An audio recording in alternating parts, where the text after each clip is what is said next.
Sunshine, sunshine,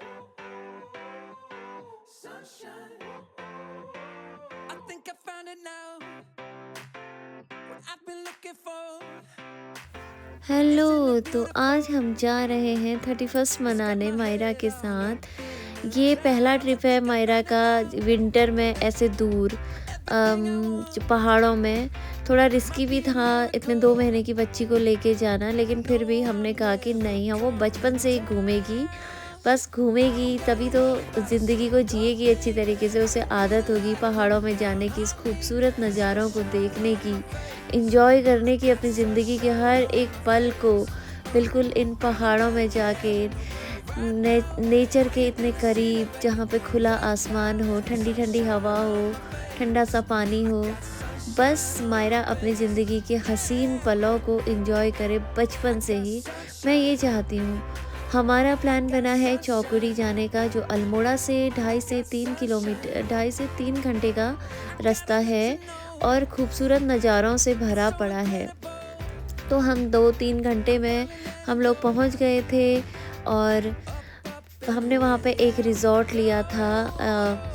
बहुत ही ज़्यादा खूबसूरत जगह पे अर्ली मॉर्निंग में उठ के मैंने मॉर्निंग का नज़ारा कैप्चर करने की कोशिश की, जो बहुत ज़्यादा खूबसूरत लग रहा था, क्योंकि सामने से, होटल के बिल्कुल सामने से हिमालय की पहाड़ियाँ दिख रही थी और वो बर्फ़ से ढकी हुई थी। हालांकि बादलों की वजह से बहुत अच्छे से वो कैप्चर नहीं हो पा रही थी, लेकिन फिर भी जो नज़ारा था वो बहुत ही ज़्यादा खूबसूरत था। हमने सुबह 9 से 11 के बीच में हमने ब्रेकफास्ट किया सब लोगों ने एक साथ। इतनी खूबसूरत नज़ारों के बीच में नाश्ता करने का अपना एक अलग ही सुकून था। उसके बाद हम चल दिए अपने दूसरे सफ़र के लिए। चौकड़ी से थोड़ा आगे पड़ता है माता रानी का मंदिर। वो माता रानी कोटगढ़ी नाम से प्रसिद्ध हैं। मैंने उन इससे पहले ही मुझे पता नहीं था कि वहाँ पे कोई ऐसा शक्तिपीठ है। तो मॉर्निंग में ही आशु ने हमको बताया कि यहाँ एक मंदिर है, वहाँ चलेंगे हम लोग। अदरवाइज़ मैं शायद नाश्ता वास्ता करे बिना जाती, लेकिन हालांकि मुझे उसे फीड कराना पड़ता है मायरा को, तो इस वजह से मुझे भूख ज़्यादा लगती है और मैं खाना खाती हूँ। मैं भगवान से माफ़ी मांगती हूँ कि अभी मैं बिना व्रत किए ऐसे मंदिरों में जा रही हूँ, व्रत नहीं कर रही हूँ। लेकिन मैं इतना जानती हूँ कि भगवान कभी नहीं कहते अपने भक्तों से कि आप भूखे रहो, क्योंकि मेरी पहली प्रायोरिटी इस वक्त मायरा है। उसका पेट भरा होना ज़रूरी है। वो फार्मूला बिल्कुल नहीं ले रही है और मेरे ही फीड पे डिपेंडेंट है, तो इस वजह से मुझे नाश्ता करके मंदिर को जाना पड़ा। खैर, जो मंदिर का रास्ता है वो इतना ज़्यादा खूबसूरत था ना, मैं बता नहीं सकती। मतलब नज़ारा इतना अच्छा था। मैं पहाड़ों में घूमना बहुत ज़्यादा, मतलब मुझे अच्छा नहीं लगता है ट्रैवल करना। एक्चुअली डेस्टिनेशन में पहुंच के तो बहुत अच्छा लगता है और बीच बीच में जो नज़ारे आते हैं वो भी अच्छे लगते हैं, लेकिन जो पहाड़ की मोड़ें हैं ना, उनकी वजह से मैं बड़ी अनकंफर्टेबल रहती हूँ। और मेरे साथ साथ अब मेरा बेटा है ना, वो भी बिल्कुल पसंद नहीं करता पहाड़ी सफ़र को। तो सारे रास्ते में परेशान हो रहा था कि मुझे नहीं जाना है। लेकिन क्या है ना कि हम आ गए थे घर से, तो हमें सफ़र तो करना ही था, तो उसको हम रिलैक्स करवा रहे थे, रुक रुक के जा रहे थे। खैर, जो ऐसे परेशानी तो हुई थोड़ी, लेकिन रास्ता नज़ारा देखो ना कितना प्यारा है प्रकृति का। ये एक्चुअली जो रास्ते पे हम अभी चल रहे हैं, ये हम गलत रास्ते पे आ गए थे। ये कच्ची रोड है, हम गलत रास्ते पे आ गए थे, तो उस वजह से हमें ये नज़ारा देखने को मिला। जब हम काफ़ी आगे पहुंच गए तब हमें बताया गया कि ये कोटगढ़ी का रास्ता नहीं है, वो दूसरे रास्ते से होके जाता है। तो फिर हम लोगों ने अपना रास्ता बदला और फिर हम कोटगढ़ी की मेन रोड में पहुँचे उस रास्ते से।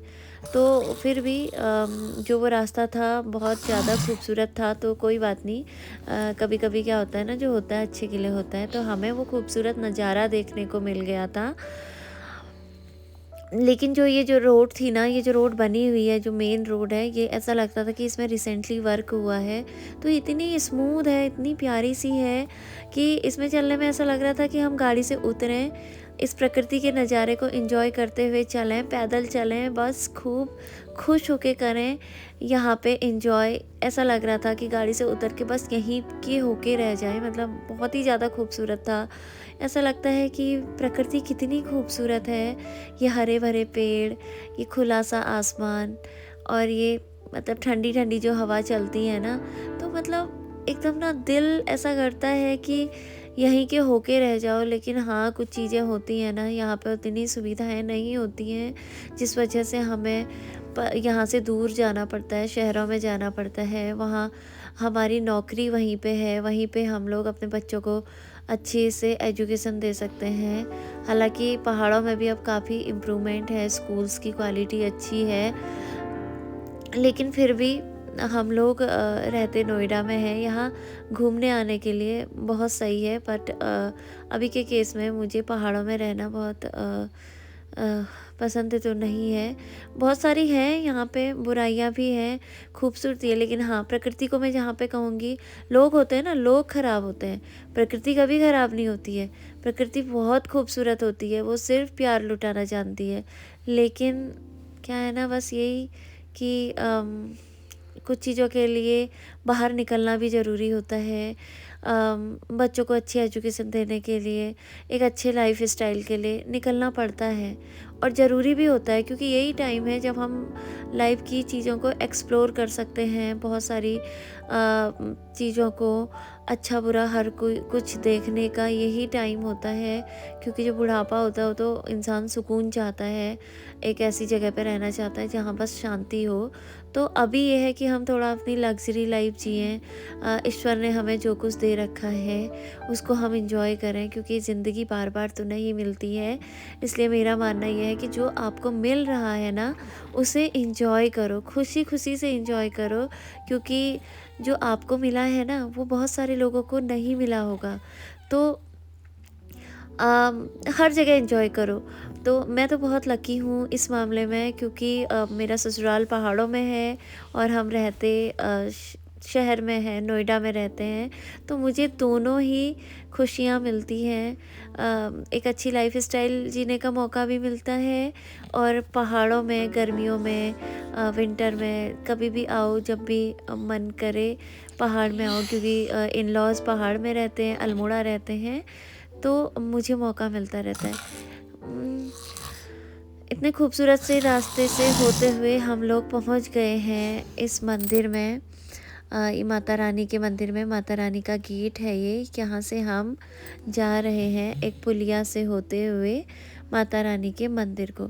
माता रानी का अपने ऊपर बहुत आशीर्वाद है। मुझे लगता है कि मायरा को मुझे माता रानी ने ही दे रखा है, क्योंकि मैंने अक्सर मंदिर में बैठ के हमेशा मैं कहा करती थी कि मुझे माता रानी आप ही की जैसी एक कन्या चाहिए। मुझे बेटी का बहुत ज़्यादा शौक़ रहा करता था और मुझे मतलब मैं तो इसे ब्लेसिंग मानती हूँ कि मेरे दोनों बच्चे, एक को मैंने महादेव से मांगा, एक को मैंने माता रानी से मांगा, और आज नए साल के पहले दिन मुझे माता रानी ने अपने पास बुलाया और मुझे मौका मिला कि मैं अपनी नन्ही सी बच्ची को, अपनी नन्ही मायरा को लेके मंदिर में जाऊं। ये मंदिर बहुत ज़्यादा खूबसूरत है और जब मैं पैदल चल रही थी ना, मुझे इतना सुकून मिल रहा था इस मंदिर में, बहुत ज़्यादा। हर जगह घंटियाँ ही घंटियाँ लटकी हुई थी और मायरा के पापा उसको लेके चल रहे थे, क्योंकि मुझे वीडियो बनानी थी। एक्चुअली मैं ये मानती हूँ कि मंदिर में जब हम आते हैं तो मोबाइल को साइड में रखें, वहाँ आस्था से जाएँ, जैसा अब हम कर नहीं पाते हैं। मैंने लेकिन ये वीडियो इसलिए बनाया ताकि मैं मायरा को दिखाऊँ, जैसा कि मैंने बताया ना स्टार्टिंग से ही, मैंने मायरा के लिए ये चैनल बना रखा है ताकि मायरा देखे कि बचपन में वो कहाँ-कहाँ जाती थी, कैसे जाती थी। वो हर चीज़ को फ़ील करे, ऐसा नहीं कि बस वो बड़ी होके उसे पता ही नहीं चले कि वो कहाँ गई है। मैं चाहती हूँ वो ईश्वर से जुड़े, वो पहाड़ों से जुड़े, वो नेचर से प्यार करे, वो ज़िंदगी को जिए। मेरे बहुत सारे अरमान हैं उसको लेके। मैंने कभी इससे पहले मैं ऐसे वीडियोज़ वग़ैरह शूट नहीं करती थी। जब भी मैं मंदिर में जाती थी, तो मैं ना सब कुछ भूल जाती थी। मुझे ऐसा लगता था कि मैं शून्य हूँ, शून्य में चली गई हूँ। मुझे वहाँ पे कोई मन्नत माँगी जाती थी और ना ही मैं कुछ सोच पाती थी। बस ऐसा लगता था जैसे मन शांत हो चुका है। मोबाइल-वोबाइल का तो मैं सोचती भी नहीं थी कि मैं फ़ोटो-वोटो लास्ट में जब पूजा वग़ैरह हो गई तो फिर उसके बाद हाँ, कुछ कैप्चर हो कर लिया तो कर लिया। लेकिन मायरा के लिए मैं हर चीज़ को पता नहीं मैं क्यों, लेकिन मैं हर चीज़ को चाहती हूँ कि मायरा उसे देखे, उसे महसूस करे, सुने मुझे। मैं कितनी एक्साइटेड रहती हूँ उसे घुमाने के लिए, उसे हर चीज़ दिखाने के लिए, जहाँ-जहाँ कोशिश हो सके वहाँ घुमाने के लिए। मंदिर से आने के बाद रास्ते में हम लोगों ने खाना लंच किया और खाना हम लोग खुद से बनाना प्रेफ़र करते हैं क्योंकि होटलों का खाना ज़्यादा तेल, बहुत मिर्च मसालों वाला वो नहीं पसंद आता। हमारे साथ आसू भैया हैं और ये बहुत अच्छा खाना बनाते हैं। तो हमेशा जब भी हम साथ में जाते हैं तो आसू भैया खुद ही खाना बनाते हैं। ये दोनों उनकी बच्चियां हैं। बच्चों का एक साथ हो रहा था, बहुत ज़्यादा उन्होंने एंजॉय किया साथ में।